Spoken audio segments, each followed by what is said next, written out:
So we've talked about what clay is. You can dig it up out of the ground. You can work with it. It's flexible. It's plastic. But there are different types of clay, as I suggested in the previous video. So when clay forms, what actually is happening is that feldspathic rock breaks down. So by wind, rain, erosion, right? It breaks up. It's a hard rock and it breaks into little bits.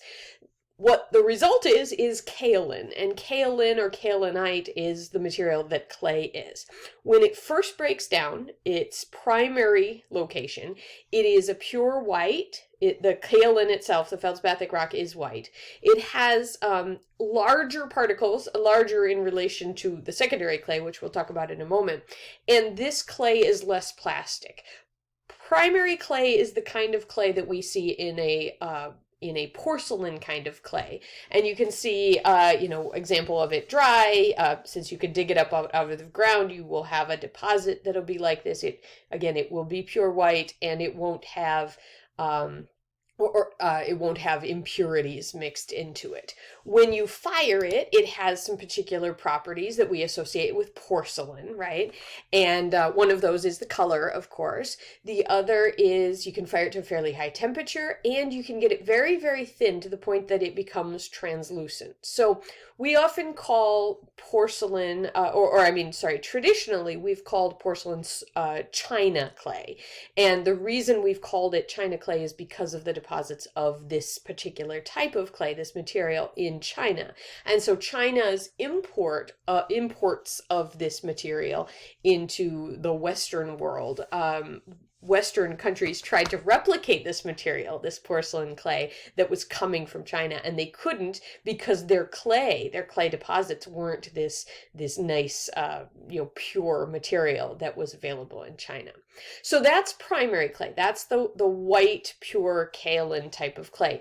This clay is used in different mixtures and things like this, but in the sort of simplified version is the primary clay, the kaolinite, is porcelain. Now, if you take that kaolinite or that kaolin, that feldspathic rock worn down over time into little bits, and you move it from its primary to its secondary location, so you transfer it to a different spot because of flooding, because of, rivers, whatever it is.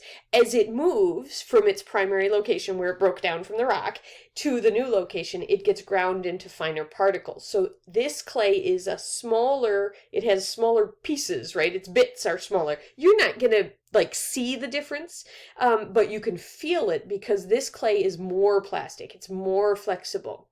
It also has gathered some impurities. So when we think about a secondary clay, we often think of terracotta, right? A red clay, but it can also be kind of a gray clay or a clay that once it's fired has little speckles and things in it.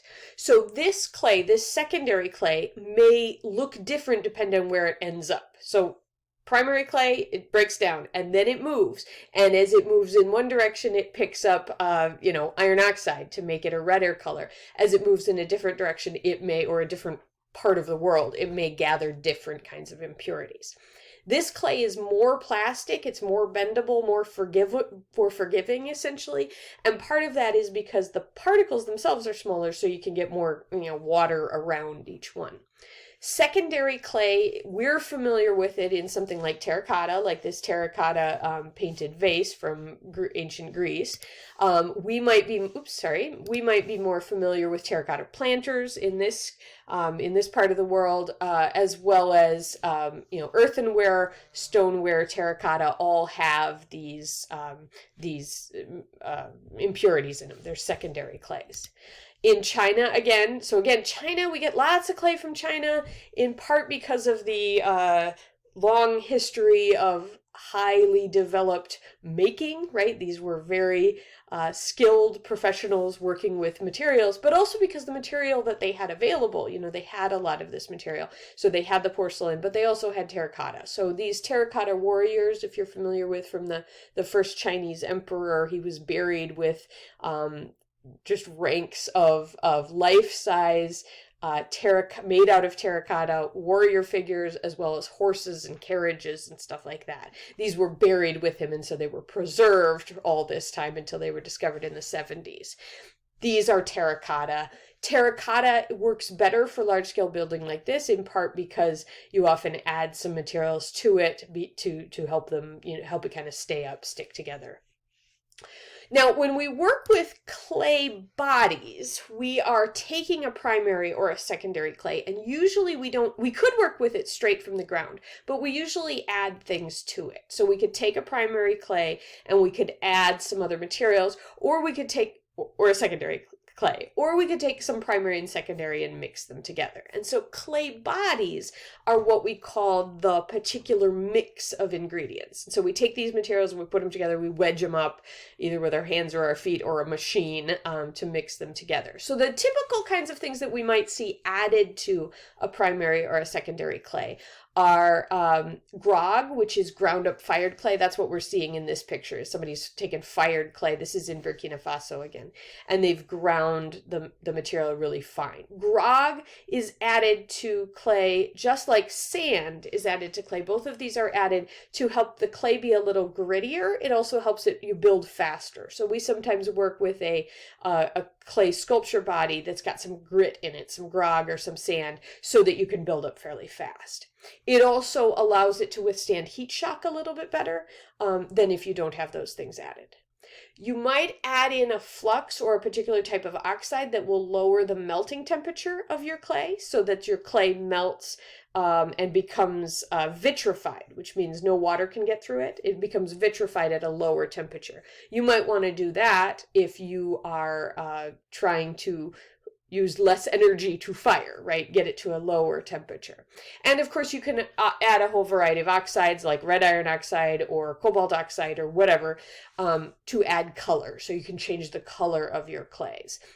There's a lot of artists you can find now who are working with multicolored clays, but the very simplest version of this is that secondary clay has added oxides to it. It's added impurities that change the color, and that's why you might find deposits in the southwest of the United States of red clay. They have those oxides added into them already. And then artists may also add in sand or grog or other materials. Now, you might also add in organic materials. So here we have some people foot wedging, and they're adding straw into the clay. This is like what you see in like adobe bricks and things like that. In fact, you could see it in the mud bricks video from Primitive Technologies that I've shared on the previous page. So you can see that adding this material adds, basically you can't pull the clay apart as much, right? It's got these long fibers stuck in it. Those organic materials will burn out during the firing, and so it'll leave your clay with holes in it to make it more insulating or lighter. In grad school, I worked with Bruce Howdle, who's pictured here, who's a Wisconsin artist who worked with really gritty clay. So I made his clay for him as a grad student sometimes, and he would add in vermiculite and sawdust and grog and sand, right? All of that nylon fibers, little hairs basically, and all of this stuff would allow him to build really pretty quickly to sculpt these large scale murals. But then they'd also burn a lot of that stuff. The organic material would burn out, and so he'd be left with a clay that was lighter for when he hung it on the wall, right? You want a lighter clay if you're going to hang it on the wall because it's going to add some weight. So we usually talk about 3 different types of clay bodies. We talk about earthenware, which is terracotta. That's that reddish clay. It's fired to a low temperature. You're going to see that in planters and things like that. Usually stoneware and porcelain are fired to higher temperatures. Stoneware is going to be often a gray color, but you can get a red stoneware. You can buying clay from a pottery supply company. You can get all sorts of colors of a variety of these things. Stoneware is usually a little bit grittier. It's often used for dishes and things like that, like we see in this salt-fired vase right here. And then porcelain or china clay is that pure white stuff. It's usually used for finer kinds of materials, whether that's sculpture or finer small-scale sculptures or functional work. And so the china in your china cabinet is porcelain. It's a higher quality, thinner porcelain generally. Now, when I say higher quality, I'm saying you can get it really thin, you can get it really delicate, it's hard, it's vitrified, so it's no longer porous, but all of these materials can be used to make high quality objects, right? It's just that they're going to lend themselves to larger or rougher or darker or lighter or fired at a different temperature or porous or not porous. I should say earthenware is often left somewhat porous in things like planters so that the water can kind of absorb out of it. It wouldn't be the kind of thing you'd want to have your food that you want to eat out of regularly because of that porousness.